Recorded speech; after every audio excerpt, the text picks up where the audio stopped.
Next हमारे पास आता है, वो आता है इलेक्ट्रॉन ऑर्बिट। इलेक्ट्रॉन ऑर्बिट के अंदर हमें करना क्या है, करते हैं इसके अंदर मान लेते हैं कि ये हमारे पास क्या है, एक एटम है और यहाँ पे ये इसका न्यूक्लियस है, इसमें पॉजिटिव चार्ज मान लेते हैं, एक प्रोटॉन है इसके अंदर और इसके चारों तरफ सर्कुलर ऑर्बिट के अंदर, इस सर्कुलर ऑर्बिट में इलेक्ट्रॉन घूम रहा है और दोनों के बीच की डिस्टेंस कितनी है, r। ठीक है, और यहाँ से जो इलेक्ट्रॉन घूम रहा है, इलेक्ट्रॉन का मास तो m और वेलोसिटी कितनी है, v वेलोसिटी से सर्कुलर पाथ के ऊपर घूम रहा है। तो यहां से अगर आप देखोगे ये प्रोटॉन जो है, प्रोटॉन का चार्ज भी E होता है पॉजिटिव का, इलेक्ट्रॉन का माइनस का E होता है। यहां से अगर आप देखोगे ये प्रोटॉन इस इलेक्ट्रॉन को अपनी तरफ क्या कर रहा होगा, सेंटर की तरफ अट्रैक्ट कर रहा होगा। कौन सा फोर्स लगा रहा होगा इसके ऊपर, इलेक्ट्रोस्टैटिक फोर्स लगा रहा होगा। कि इलेक्ट्रोस्टैटिक फोर्स क्या कर रहे हैं, दो चार्ज है, दोनों प्रोटॉन इलेक्ट्रॉन को क्या कर रहा है, अपनी तरफ खींच रहा है। ठीक है, यानी सेंटर की तरफ क्या लग रहा है, इलेक्ट्रोस्टैटिक फोर्स लग रहा है। और सर्कुलर पाथ के अंदर जो भी फोर्स सेंटर की तरफ लगता है वो सेंट्रीपिटल होता है। कौन सा होता है, सेंट्रीपिटल। आप याद कर लो ये चीज तो, कि किसी भी सर्कुलर पाथ में कोई ऑब्जेक्ट घूम रहा है तो उसके सेंटर की तरफ जो भी फोर्स लगेगा वो सेंट्रीपिटल होगा। यानी अगर आप देखोगे कि सेंटर की तरफ कौन सा फोर्स लग रहा है, इलेक्ट्रोस्टैटिक, और वो किसके इक्वल होगा, वो सेंट्रीपिटल के इक्वल होगा। यानी यहाँ पे सेंट्रीपिटल फोर्स कौन सा है, इलेक्ट्रोस्टैटिक फोर्स है। कि Fe बराबर Fc लिख लो या Fc बराबर Fe लिख लो, दोनों एक ही चीज है। यहां से अगर आप देखोगे इलेक्ट्रोस्टैटिक फोर्स की बात करते हैं तो Fe की वैल्यू तो कितनी आएगी, 1/4πε0 k Q1 Q2 r square. यही होता है Q1 कितना है, प्रोटॉन का चार्ज, Q2 क्या, इलेक्ट्रॉन का चार्ज, बट दोनों चार्ज क्या होते हैं, मोड में होते हैं, और अपॉन में डिस्टेंस कितनी, r स्क्वायर। इक्वल होगा किसके, सेंट्रीपिटल के, mv स्क्वायर अपॉन में r। m किसका, mass of electron, v velocity of electron, और रेडियस कितने सर्कुलर पाथ में घूम रहा है। यहां से अगर आप देखोगे तो एक r से तो r क्या हो गया, कैंसिल हो गया। अगर मैं यहां से रेडियस की वैल्यू निकालूं तो r चला जाएगा इधर, तो यहाँ पे आपके पास mv स्क्वायर कहां आ जाएगा, डिवाइड के अंदर। तो r की वैल्यू निकालोगे तो 1/4πε0 यहाँ पे हो जाएगा e स्क्वायर अपॉन में mv स्क्वायर। कि r को तो मैंने इधर भेज दिया, mv स्क्वायर को डिवाइड में लिया, ये तो आ गया रेडियस। अगर मान लो मुझे वेलोसिटी निकालनी है तो v स्क्वायर को इधर ले आऊंगा तो 1/4πε0 ये आ जाएगा e स्क्वायर अपॉन mr। ये मेरे पास क्या आ गया, वेलोसिटी का स्क्वायर आ गया। बताओ क्लियर है। बट इसके अंदर हमें बात करनी है एनर्जी की, काइनेटिक एनर्जी, पोटेंशियल एनर्जी और टोटल एनर्जी की। क्लियर है। तो सबसे पहले हम बात करते हैं किसकी, काइनेटिक एनर्जी की। किसकी बात करेंगे, काइनेटिक एनर्जी की। तो देखो काइनेटिक एनर्जी होती क्या है, हाफ mv स्क्वायर। किसकी, इलेक्ट्रॉन की काइनेटिक एनर्जी। तो यहां से इलेक्ट्रॉन का मास, वेलोसिटी भी किसकी आई है, ये इलेक्ट्रॉन की आई है।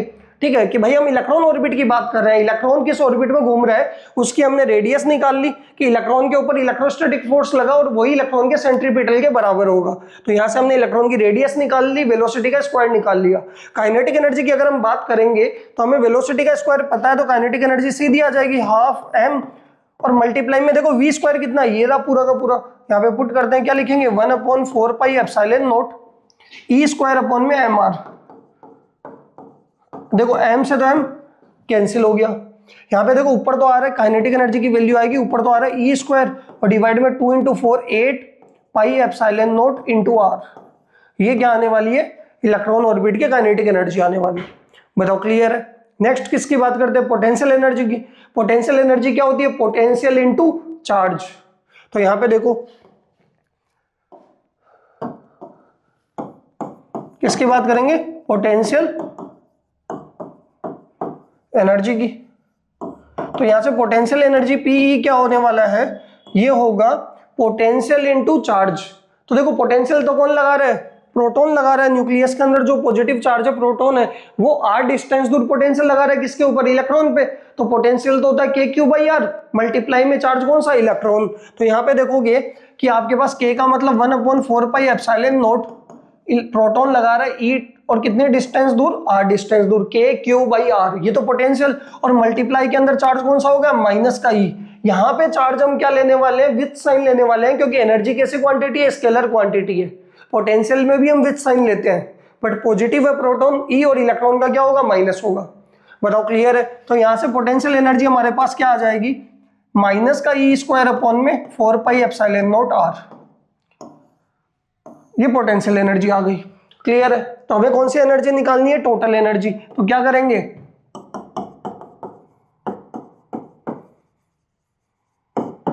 टोटल एनर्जी होगी वो होगी sum of kinetic energy plus potential energy, कि काइनेटिक और पोटेंशियल दोनों का सम कर देंगे तो कौन सी आ जाएगी, हमारे पास टोटल एनर्जी आ जाएगी। तो देखो काइनेटिक एनर्जी तो क्या है हमारे पास आई थी, वो आई थी e square 8 pi epsilon naught r. आपको याद हो तो देखो ई स्क्वायर अपॉन में 8 पाई एप्सिलॉन नॉट आर, और ये हमारे पास आ गई कितनी, माइनस का ई स्क्वायर अपॉन में 4 pi epsilon naught R. Clear है। तो यहां से देखोगे ई स्क्वायर अपॉन में 4 पाई एप्सिलॉन नॉट आर तो कॉमन ले लेंगे, यहाँ पे बचेगा 1/2 और ये माइनस का 1।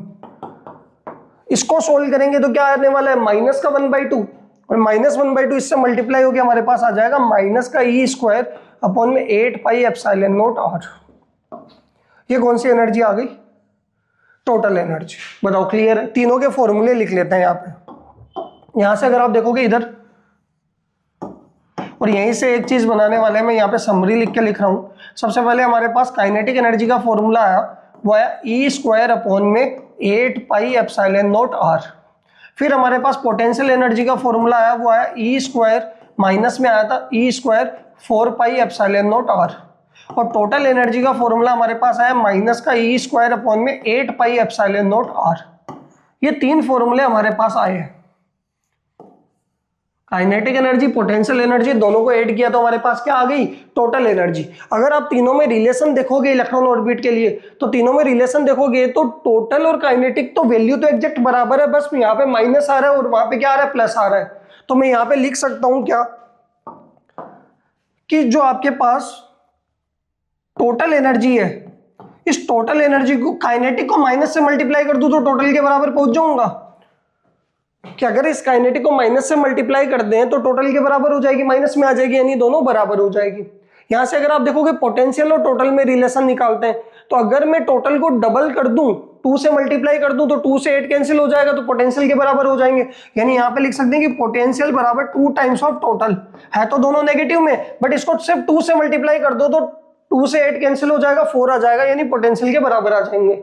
यहां से अगर आप देखोगे पोटेंशियल बराबर 2, तो ऐसा कैसा, और टोटल को क्या लिख सकता हूं, माइनस का के, यानी आपके पास क्या आ जाएगा, माइनस का 2 के। बताओ क्लियर है। तो इन तीनों से एक फॉर्मूला आपके पास बन जाएगा, और फॉर्मूला क्या होने वाला है कि पोटेंशियल एनर्जी बराबर 2 टाइम्स ऑफ टोटल एनर्जी बराबर माइनस का 2 टाइम्स ऑफ काइनेटिक एनर्जी। और तीनों आपस में क्या है, बराबर है। ये दोनों भी आपस में बराबर है, ये दोनों भी आपस में बराबर है, 2 से 2 कैंसिल हो जाएगा तो यही आ जाएगा, ठीक है। और पोटेंशियल बराबर माइनस का 2 के। यानी सिंपल सी कहानी है कि अगर आपको किसी भी ऑर्बिट की टोटल एनर्जी पता है, माइनस में आती है टोटल एनर्जी हमेशा, अगर आप क्या करोगे, प्लस में लिख दोगे सेम वैल्यू तो काइनेटिक आ जाएगी, और डबल कर दोगे तो पोटेंशियल आ जाएगी। बताओ क्लियर है। ये आपके पास इलेक्ट्रॉन ऑर्बिट।